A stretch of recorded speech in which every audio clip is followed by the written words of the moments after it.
నమస్కారం.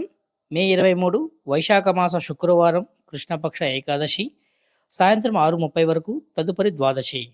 ఉత్తరాభద్ర నక్షత్రం పగలు 12:30 వరకు తదుపరి రేవతి నక్షత్రం. దుర్ముహూర్తం ఉదయం 8:04 నుండి 8:56 మధ్య గలదు.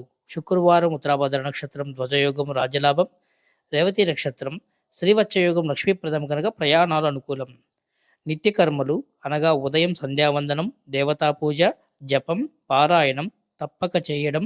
నైమిత్తిక కర్మలు అనగా పండుగలు, పౌర్ణమి, అమావాస్య, సంక్రమణం మొదలగు పర్వదినాల్లో చేసే విశేష పూజలు, జపములు నైమిత్య కర్మలు అంటాము.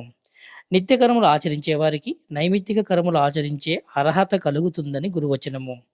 సర్వ ఏకాదశి పర్వదినాన్ని పునస్కరించుకుని అన్ని రాశుల వారు ఉపవాస దీక్షలో ఉండి సాయంత్రం సంధ్యయందు వెంకటేశ్వర స్వామి వారిని దర్శించి ప్రదక్షిణాలు చేసి తులసిమాల సమర్పించి నారాయణ కవచాన్ని భక్తి శ్రద్ధలతో పఠించిన చక్కటి ఆరోగ్యాన్ని పొంది అభీష్టం నెరవేరుతుంది.